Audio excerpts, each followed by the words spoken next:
All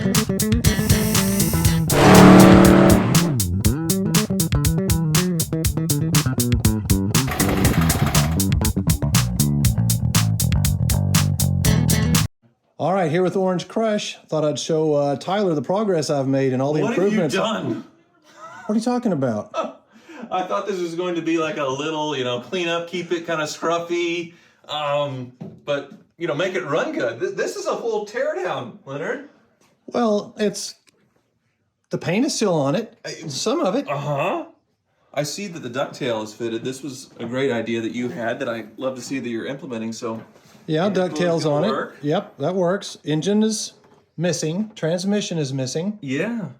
And I guess you can tell it was this color from the factory, right? Look what I've done to the interior. I think you'll like it. Well, there wasn't much to begin with, so a little bit of rust I see there. Yep, took the roll bar out, welded up the holes. Oh, okay, that was the roll bar holes. Yep, okay. it was bolted in. Because this was a race car. I didn't think it had been hit before. Is it pretty good in that sense? It has not been hit. It had rust, which is repaired previously, and I've welded in some additional tank supports. Fenders were rusty. What was that? We don't need that. That's extra. That was the fender? That was part of the fender, but we'll make a new part. I guess it's coming. I don't know. You've gone off the deep end with this one for sure, but wow. All right, hey, check out the engine. Here it is. It looks a little more normal. You haven't gone crazy with it yet. No, haven't gone crazy. It was in good shape. You drove it quite a bit. Yeah. You were impressed with that part. So just fix the leaks, clean it up, and send it? Yep. Well, what's this down here? Oh yeah, the turbo. Remember the old turbo kick you enjoyed so much? Yeah, that's the good part. That is the rebuilt version of the old turbo, which was a little warm, but we've made some updates on it. Okay, so that'll make it kick harder? Absolutely, you're gonna love it. The super duper Widowmaker being a narrow body with that turbo motor. But hopefully the next time you're back here, Tyler, this will look a lot better than it does, and maybe even the doors will be on it. Right, well I definitely sold it to the right guy. And I appreciate that very much. And now the complete process of not only rebuilding this turbo, but updating, upgrading, and my favorite, modifying.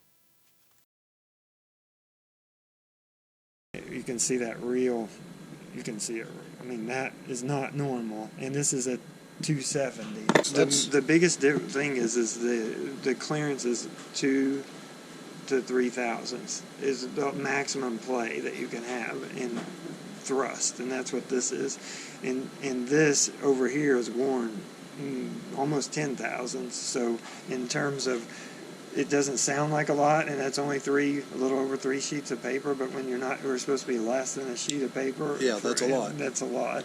And so the other difference is then the 360 bearing in terms of, and then this one actually has good oiling. Not all of them, a lot of them only have one oiling port. But these have the extra oiling ports coming in. But this full 360 pad, and you can tell it wore more on one side. It's kind of like cocks in there. And so this keeps that more aligned whenever it's working. So this is a much better design or setup than that. And that's what you'll be getting in yours. And you were saying that the force generated on this thrust washer was equivalent to the force being exerted onto the crankshaft of the engine. That's exactly right, or more. And so this little bearing pad, which what it looks like to me, I see 3 pads, that little pad was taking most of the force and was just getting beat down. That's exactly right, over time. The part that we're looking at here, and the part that takes most of the axial thrust, is part number 7 in this diagram. But then you can see how many more pads that we've added with this design. Yes. And then the oiling just comes through. You can see the middle, which is the same, but that floods this and then pushes it out both sides. Gotcha. And so that's the essential oiling. You won't hardly ever have wear on the front side, opposite side, because that's the decel. So when you let off the gas, then the force goes the opposite way. But that isn't usually very prevalent. Well, of course, when people drive these, a turbo 930, nobody gets in there and just putts around. So it's had probably a pretty abused life over the, and I guess there's no, back in the day there was coking on these turbos, but you said that the modern oils have that has helped that a lot. Eliminated on that okay. Since the oils have developed through the 80s and 90s and then obviously in the 2000s, almost eliminated all of that. Would you say that that's atypical of most turbos? I mean, they don't. That had an obscene amount of play, Right. Back and forth Right. compared to the rest of the wear of the turbo. Right. Yeah, and that's Something maybe went wrong. No, That's just it's your normal. right foot. Okay, my right foot went wrong. Not yours. Yeah. Whoever was all those years. Yeah. It truly is the on-off boost. Yeah. So you can actually see some of the like rough flash casting or something in there. When it was formed. Yeah. And you guys have already chamfered this around the edge here to match the mounting point before. Yeah. Yeah. Just whatever the gasket left running all those years.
So we'll check out our selection of porting tools, which is cool. And then we'll scroll over here and we've got quite a few choices here. Yeah, those are all the ones I've worn out over the years. And then we've done quite a few here. If you check out the wall of porting.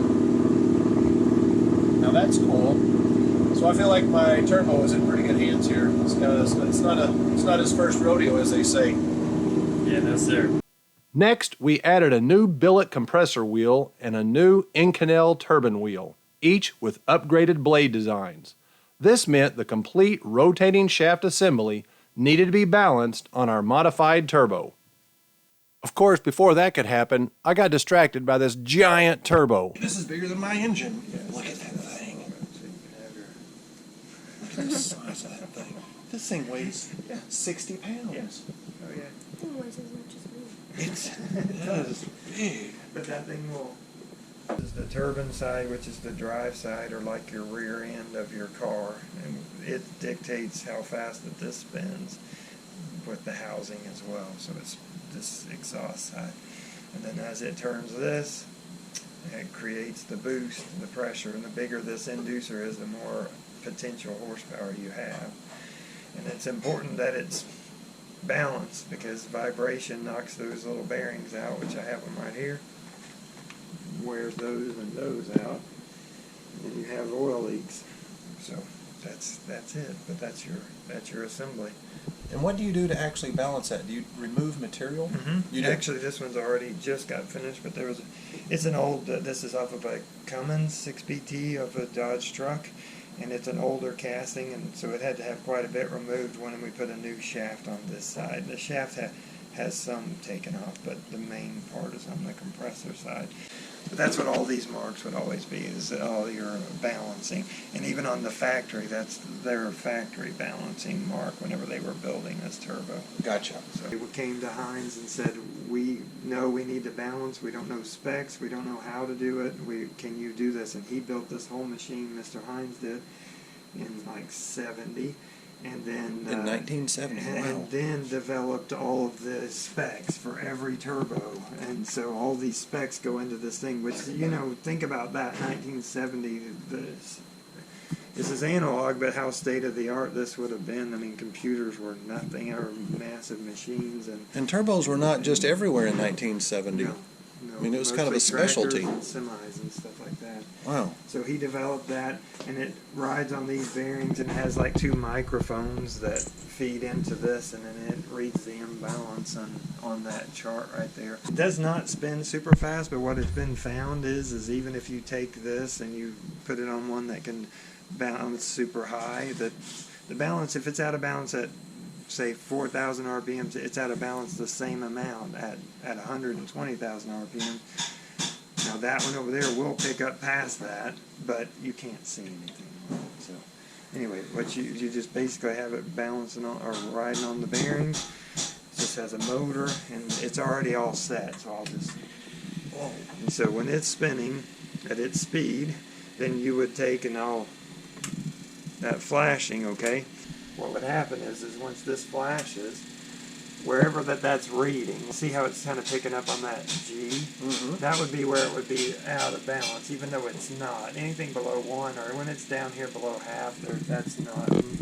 It's so minute of an imbalance that it isn't even worth, messing with. Same thing on this side.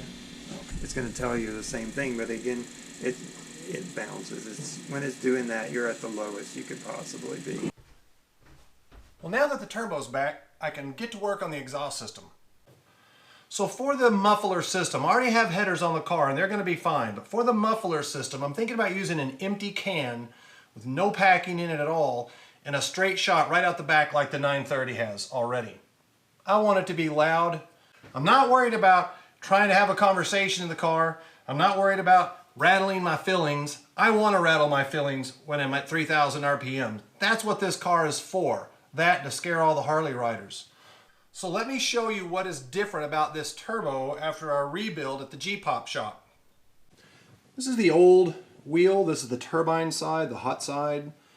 If you notice, something that I found interesting, if you notice the blade design, how it's cut out. This was the old blade design, how they used to make this side of the wheel. If we look at the new one that we've had installed on the hot side,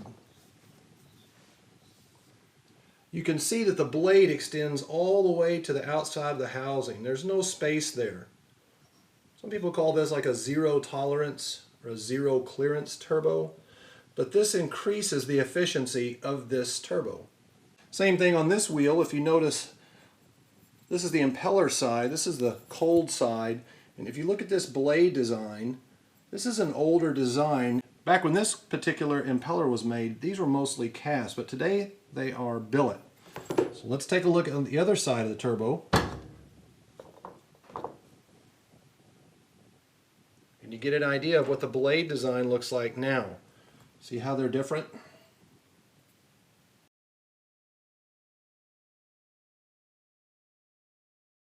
We never repaired this tag. We didn't have another tag. We could have made one, but that would have taken hours. So we just cleaned it up and did the best we can. It still has its numbers on there, so it's going to be sufficient for now. On the 930, this turbo is not in a place where everybody's going to be inspecting this ID tag. I'm excited to see what a difference this porting and polishing makes, along with the ceramic coated housing and the different Iconel wheel on the hot side and then over here with a new billet wheel. Really excited to see how this turbo spools up and see if it comes on at a lower RPM. Well, that's the update for now. Before I get back to work, I'm gonna play some Porsche Pinball. Checkpoint.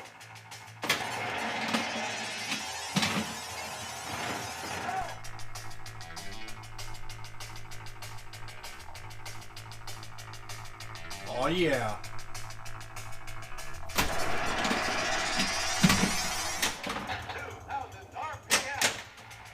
First pinball machine with an actual laser that measures the speed of the ball.